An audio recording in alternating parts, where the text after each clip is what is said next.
The gavel cracked against the wooden block, echoing like a gunshot through the Kentucky courtroom. "Case dismissed," Judge Harold Whitmore declared, his tone sharp, final, and laced with disdain. For a moment, silence swallowed the room. The air conditioner hummed overhead, failing to cool the heavy summer air. In the gallery, whispers rippled like a tide as onlookers exchanged knowing glances. This was nothing new. The poor didn't stand a chance here. At the defendant's table, Samuel Carter, a wiry man in his early 40s with sunken cheeks and calloused hands, gripped the edge of the wooden bench until his knuckles turned white. His shirt, wrinkled and 2 sizes too big, hung loosely from his frame. His eyes, bloodshot but steady, fixed on the judge with a mixture of desperation and quiet dignity. "Your Honor," Samuel's public defender stammered, standing quickly. "With respect, the evidence hasn't even been heard." Judge Whitmore raised a hand, silencing him. "This court will not waste time on baseless claims.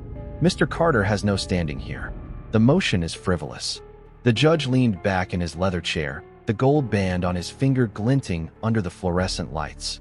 His robes, pressed to perfection, draped over a frame that had never known hunger.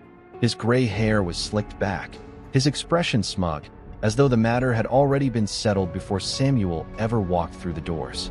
Samuel rose slowly, his voice trembling yet deliberate. "Your Honor, with all due respect, this isn't just paperwork. My land was taken. My family's farm, 3 generations, signed away under pressure. That company forged signatures. They bribed folks. And now we got nothing. No roof, no food, no future." A hush fell over the courtroom. Even those who had seen hundreds of hearings leaned in. Judge Whitmore adjusted his spectacles, eyes narrowing. "Mr. Carter, this is not a platform for dramatics. You are dismissed. If you cannot respect this court, you will be held in contempt." The bailiff shifted, his hand hovering near his belt. The atmosphere thickened, pressing down on Samuel until the weight of injustice seemed unbearable. But Samuel did not sit. He held his ground, his voice gaining strength.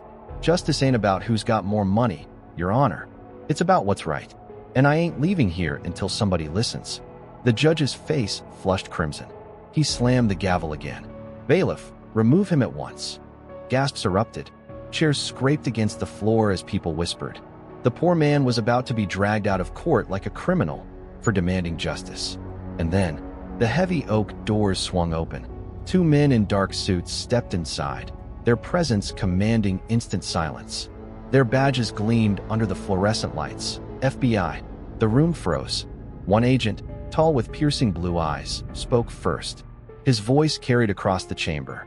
"Judge Whitmore, Agents Daniels and Ruiz, Federal Bureau of Investigation. We have reason to believe this case requires federal oversight." The judge blinked, his jaw tightening. "This is highly irregular." Agent Daniels cut him off, his tone unyielding. "What's irregular, Your Honor, is the paper trail of bribes leading directly from Carter Industries to your chambers." The crowd erupted in murmurs. A reporter scribbled furiously in the back row. Samuel's eyes widened, his breath catching in his throat. The judge's face drained of color. His fingers twitched against the gavel. "This is outrageous." "Outrageous," Agent Ruiz said evenly, stepping forward, "is dismissing legitimate claims from poor families while your offshore accounts swell with unexplained deposits." The gallery buzzed like a hive. Every word landed like a hammer. Samuel's lawyer stood frozen, his mouth open. Samuel himself could hardly breathe. He had come prepared to lose everything. And now, before his eyes, the balance of power had shifted. Judge Whitmore tried to steady his voice. "You can't just walk into my courtroom. This isn't your courtroom anymore," Agent Daniels snapped. "From this moment forward, this proceeding is under federal review." The bailiff, unsure, looked from the judge to the agents. The once unshakable authority of Judge Whitmore crumbled, replaced by a rising tide of panic. Samuel spoke softly, almost to himself, but loud enough for everyone to hear. "Looks like somebody's finally listening." The crowd stirred. Poor farmers, neighbors, folks who had been wronged but silenced, each one watching the scales of justice tip. The judge stood abruptly, slamming the gavel one last time, but the sound was hollow now, powerless. "This is a violation of..." "Enough." Agent Ruiz held up a folder thick with documents. Signed affidavits. Transaction records. Testimonies. It's over, Judge. The agents flanked him, their hands firm on his arms as they turned him toward the very doors he once entered with authority. The irony stung. The same path he had used to humiliate others was now his walk of shame. As they escorted him out, the crowd rose to their feet, not in protest, but in silent vindication. Samuel remained seated, his hands trembling against the wooden table. Tears welled in his eyes, not of defeat, but of relief. His lawyer whispered, "You did it. You stood your ground." Samuel shook his head slowly. No, the truth did. The courtroom, once suffocating with arrogance, now buzzed with hope. The underdog had not only endured, he had prevailed. Justice delayed is not always justice denied. Prejudice and corruption may silence voices for a season, but truth will always find its way back to the light. As Samuel stepped out of the courthouse that day, the evening sun cast long shadows on the steps. Reporters swarmed, cameras flashing, but Samuel kept his head low. For the first time in years, he felt the weight lifting. Yet, as he reached the bottom step, a black sedan pulled up to the curb. A tinted window rolled down. A man inside, unseen except for his hand, wearing an expensive gold watch, slid an envelope across the seat.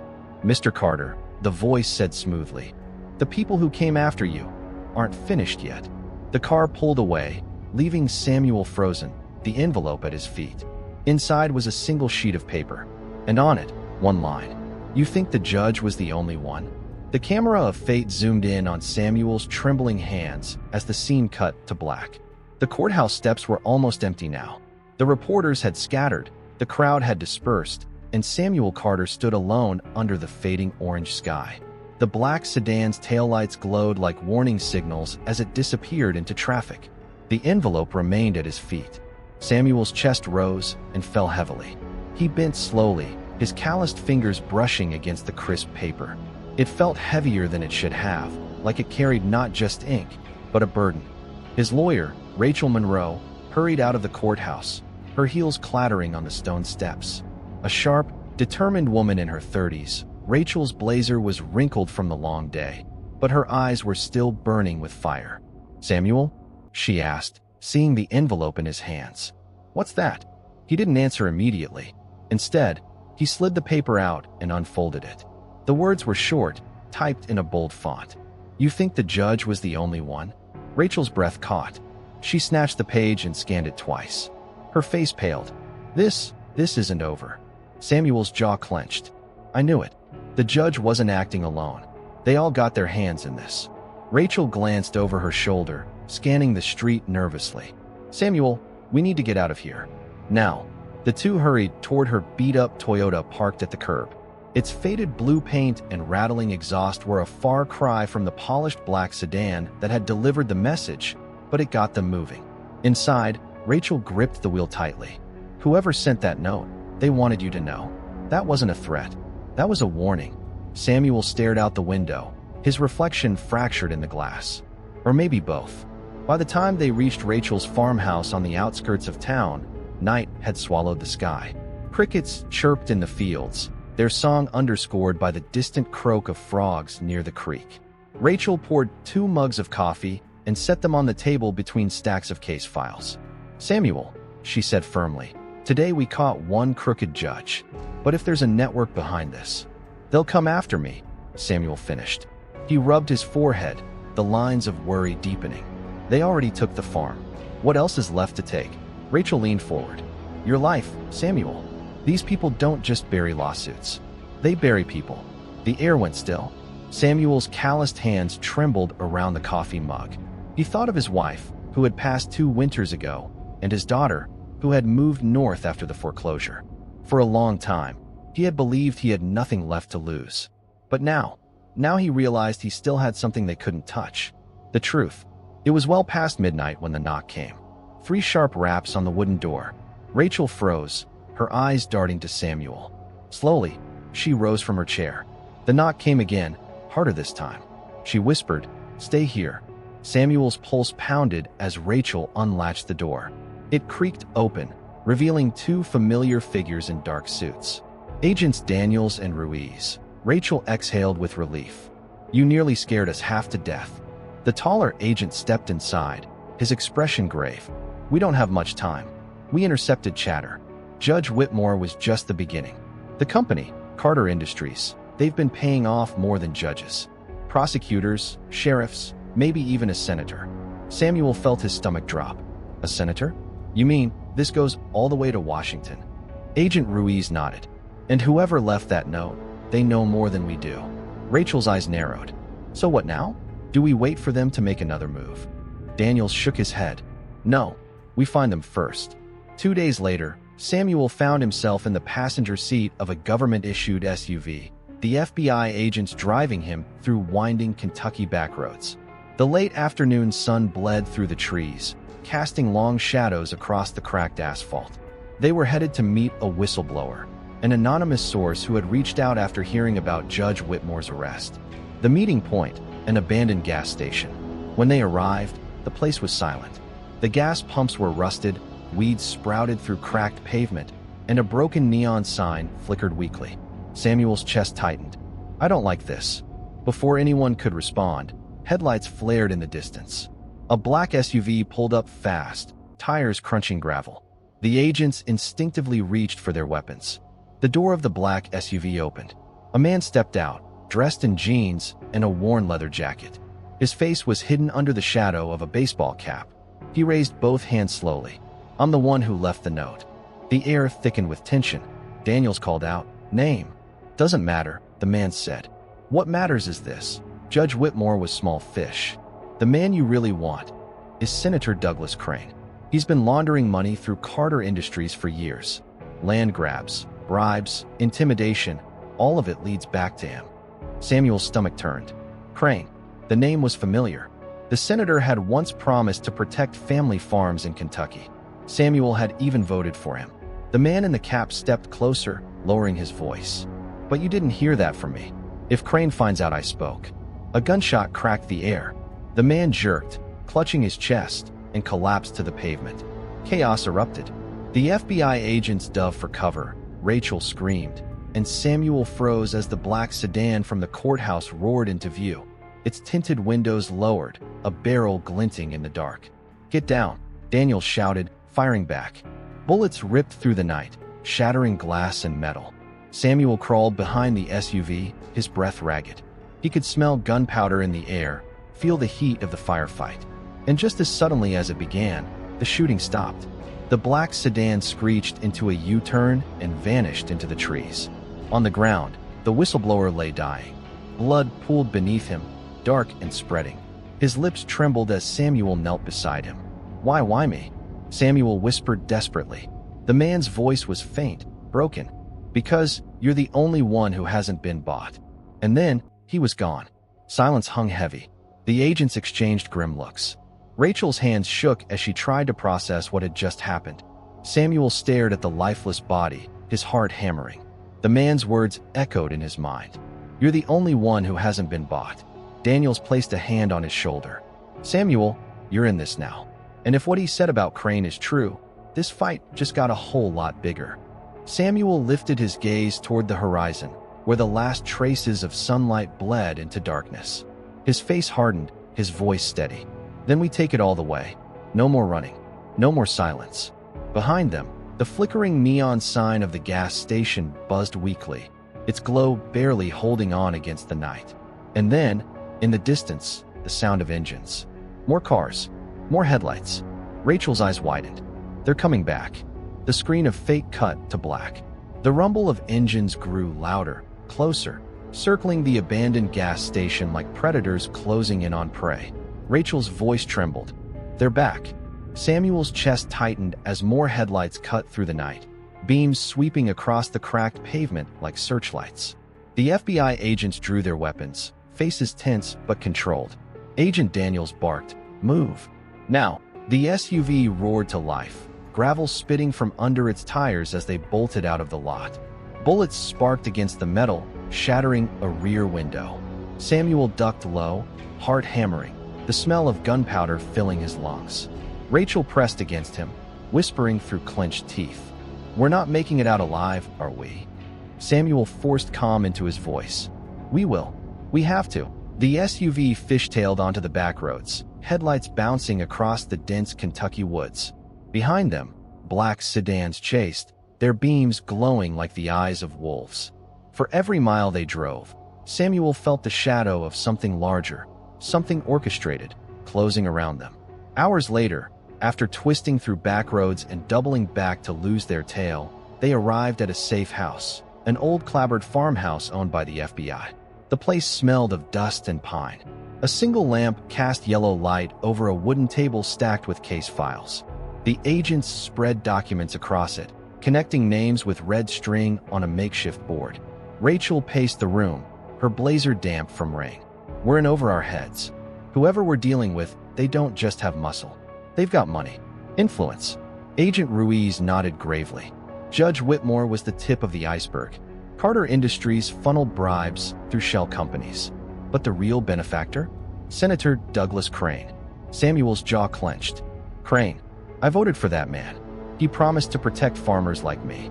Rachel stopped pacing, her eyes meeting Samuel's. And instead, he took everything from you. The room went silent. Samuel lowered himself into a chair, his shoulders heavy. All I had left was my land. And they stole it. My wife died believing we were cursed, Rachel. My daughter left because she couldn't watch me fight a losing battle. And now I know it wasn't fate. It was them. Rachel's voice softened, but her words were steel. Then we make them pay. 3 nights later, the agents prepared to subpoena Crane's financial records. Boxes of evidence were packed, laptops encrypted, plans whispered. But at 2:13 a.m., the sound of breaking glass shattered the silence. Samuel jolted awake in his cot. He saw flashlights slicing through the dark, shadows moving outside the windows. Down! Daniels roared, firing through the blinds. Gunfire erupted, tearing through the wooden walls. Samuel hit the floor, adrenaline flooding his veins. Rachel yanked him toward the back door. They found us. The firefight raged for minutes that felt like hours. By the time the smoke cleared, the intruders were gone. But so was half the evidence. Ruiz slammed his fist against the wall. They knew exactly where to hit us. Someone inside leaked our location. Samuel felt bile rise in his throat. If the FBI itself was compromised, who could they trust? The group relocated to a rundown motel. Neon lights buzzed outside, casting sickly red and blue hues across peeling wallpaper. Rachel sat slumped on the bed, eyes hollow. We can't win, Samuel. They're everywhere. Judges, cops, maybe even half of Washington. Samuel stared out the window at the flickering neon cross of a nearby church. His reflection looked older, harder, like the man who had walked into court weeks ago had died there. No, he said firmly. They think a poor farmer can't fight back. That my silence is for sale. But my voice isn't theirs to buy. Rachel looked up at him, startled by the steel in his tone.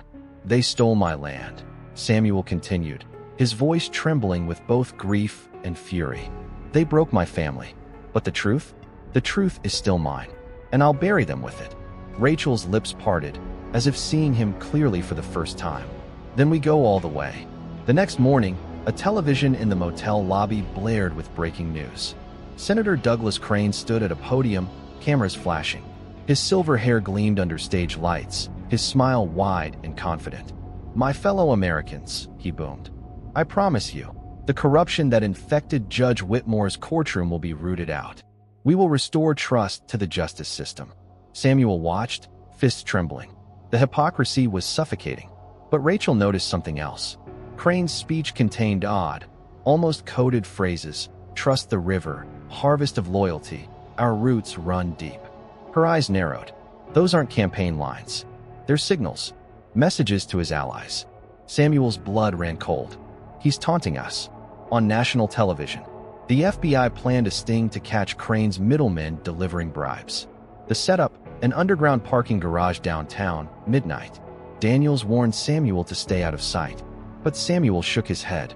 If I don't stand there, I'm just another name on their list. I'm tired of being their victim. Rachel argued, but in the end, Samuel stood with them, silent but unyielding. The garage was cold, echoes bouncing off concrete pillars. Every shadow felt alive, every footstep magnified. A black SUV rolled in. Men in suits stepped out, briefcases in hand. Daniels raised his badge. FBI, drop the cases. For a moment, it worked. The men froze. Then one smirked. Wrong night to play hero. Gunfire erupted. Bullets ricocheted off concrete. Sparks lit the dark. Rachel dragged Samuel behind a pillar as agents fired back. The operatives fought with precision, like trained soldiers, not bagmen. Samuel's ears rang. He crawled low, nearly hid as bullets shredded the briefcases. Money spilled across the floor, hundreds of thousands of dollars fluttering like dirty snow. One of the operatives spotted him, sneering. The senator says hello.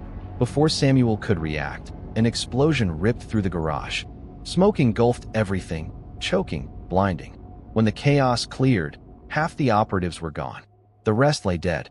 And among the debris, Rachel found a flash drive, burnt but intact. She clutched it to her chest. This isn't money. It's records, transfers, names. Samuel's hands shook as he took it. On the tiny plastic device lay the weight of every injustice he had suffered, and proof of the empire built on it. Sirens wailed faintly in the distance.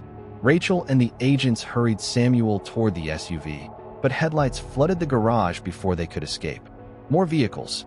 Doors slammed. Boots echoed. And then, Senator Douglas Crane himself stepped out. Perfectly tailored suit. Polished shoes. A smile sharp as glass. "Mr. Carter," he said, his voice smooth and venomous. "You've been quite the thorn in my side." Samuel froze, clutching the flash drive, every nerve screaming danger. Rachel whispered, "Samuel, don't say a word." But Samuel lifted his chin, meeting the senator's gaze with steady defiance. "You stole my land. You ruined lives. And now the whole country will know it." Crane's smile widened. He gestured casually, and men in black suits fanned out, weapons drawn. The air thickened, heavy with inevitability. "Tell me, Mr. Carter," Crane said softly, "how does a poor man fight a war he can't afford to win?" The screen of fate cut to black. The underground garage felt like a tomb. Concrete walls echoed with the low hum of engines, and the air reeked of gasoline and cordite. Senator Douglas Crane stood tall in his immaculate suit, his smile cold and calculating. His men, shadows with guns, spread out in perfect formation, cutting off every escape route. Samuel clutched the flash drive so tightly his palm ached. Rachel's hand hovered near her sidearm, though her face betrayed no fear. Crane's voice cut through the silence, smooth as silk but dripping venom. "You really don't understand the world you're in, do you, Mr. Carter? This isn't about your land. It never was. You stumbled into a war between men who build empires and the pawns they use to build them." Samuel's chest rose and fell. He felt the weight of decades of struggle pressing down on him. His voice came out low, steady, unshaken. "Maybe I am a pawn, but pawns can take down kings if they move at the right time." The senator's smile faltered for the first time. His eyes narrowed. "You think that drive in your hand means anything? By morning, the world will forget your name." Rachel stepped forward, her voice sharp as a blade. "Not if we expose you first." The standoff broke like glass. Gunfire thundered. Muzzle flashes lit the concrete pillars in bursts of orange. Rachel yanked Samuel down, dragging him behind a shattered sedan as bullets tore through glass. The flash drive slipped from Samuel's hand, skidding across the floor. He lunged for it, scraping his palms raw on the cement as bullets sparked inches away. "Samuel!" Rachel's voice pierced the chaos. He snatched the drive, clutching it to his chest as another explosion rocked the garage. One of Crane's men had tossed a flashbang. The world went white, ears ringing like a funeral bell.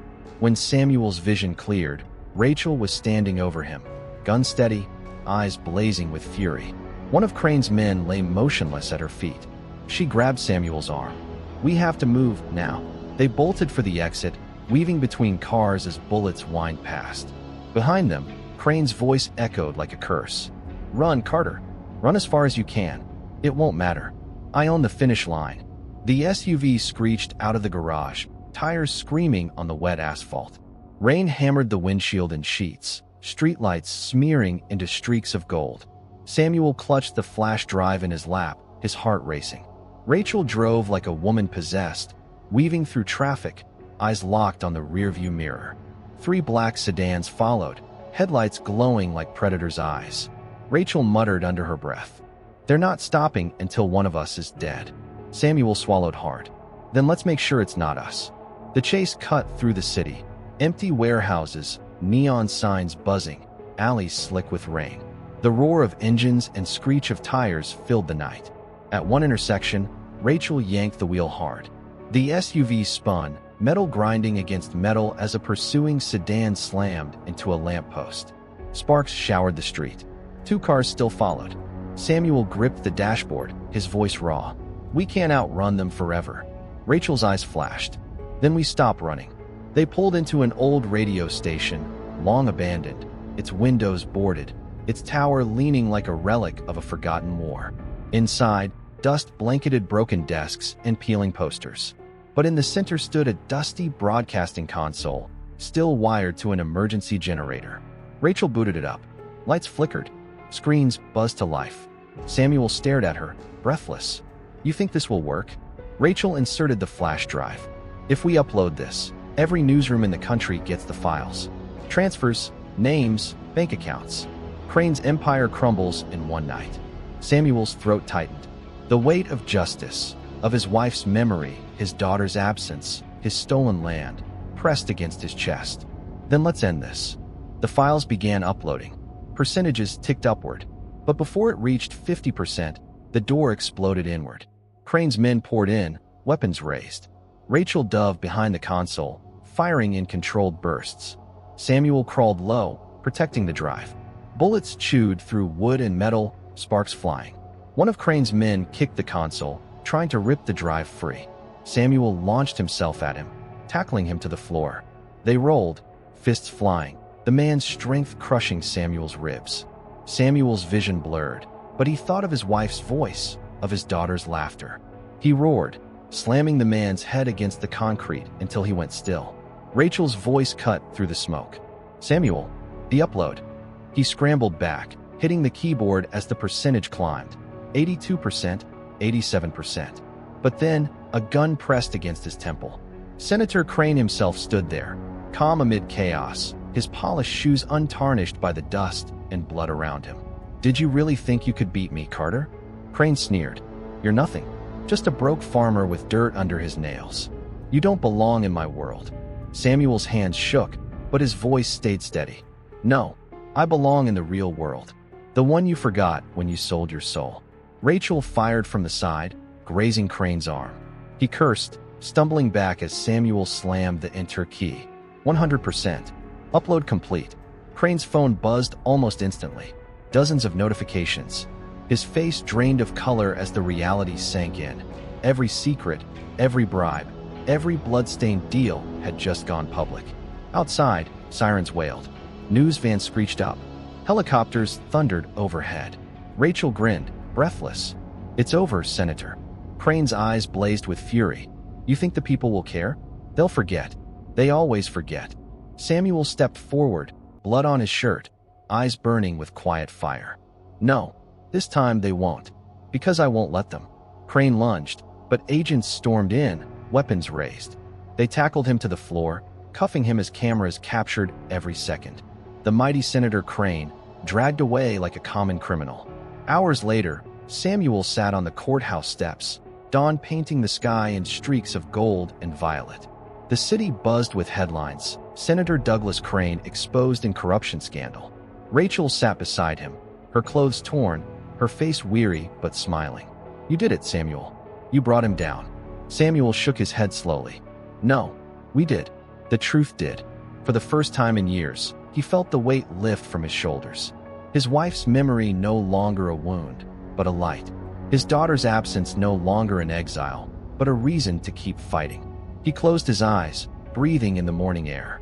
But deep inside, he knew it wasn't over. Crane had allies.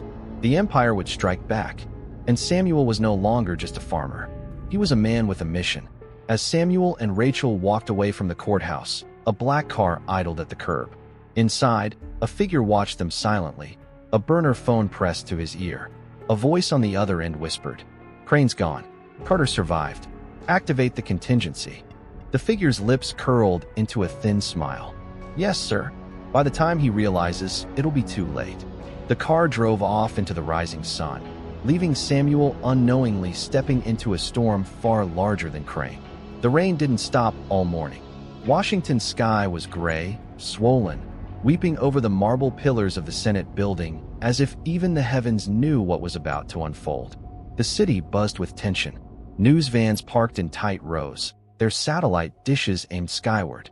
Protesters crowded the steps, waving signs. Justice for the poor. No more corruption. We stand with Samuel Carter. Inside a black SUV rolling through the barricades, Samuel sat in silence. His hands, calloused from years of farm work, were folded on his lap. His suit, a borrowed one, slightly too big at the shoulders, wrinkled as he shifted nervously. Across from him, Rachel glanced at him with a look that was half pride, half fear. "You don't have to do this," she whispered. Samuel's eyes, weary but unbroken, lifted to meet hers. "I do. If I stay silent now, then everything they burned, everything they stole, my father's land, our neighbors' lives, was for nothing." The SUV braked. An FBI escort opened the door. The building towered above him like a colossus. Samuel stepped out into the storm of flashing cameras, shouted questions, and angry chants. Each step up the stone staircase felt heavier than the last. He wasn't just walking for himself anymore. He was walking for every voiceless soul the system had buried. The Senate chamber was a theater of power. Oak-paneled walls, gold accents, the murmurs of aides and reporters filling the air. At the long mahogany table, Samuel sat facing rows of senators. Behind him, Rachel clutched her notebook, her pen trembling slightly. A gavel cracked. The room hushed. Senator Whitmore, the very man who had once dismissed Samuel's case with arrogance, sat at the head of the committee, face cold as stone. Fate, in its cruel irony, had placed Samuel across from the man who started his torment. Whitmore leaned into the microphone. His voice was smooth, venom wrapped in velvet. "Mr. Carter, you stand before us as a whistleblower, yet you are no lawyer, no officer, not even an elected official. Tell this chamber why the nation should take seriously the words of a failed farmer." Gasps and murmurs spread through the gallery. Cameras zoomed in on Samuel's face. For a moment, Samuel was silent. His jaw tightened. Then he leaned forward, his voice steady, carrying the weight of truth. Because sometimes the people closest to the dirt know better than the ones sitting in marble chairs. "You dismissed me once, Judge Whitmore, but the truth you buried still rose. And now, it's here for everyone to see." The chamber rippled with energy. Whitmore's lips thinned. Rachel slid a flash drive across the table. The FBI agent beside her connected it to the Senate display. Screens flickered alive. Documents filled the walls. Wire transfers, secret memos, sealed contracts. Names appeared: judges, governors, police chiefs. A spider's web of corruption. And at the center, a figure labeled only as the architect. The room erupted.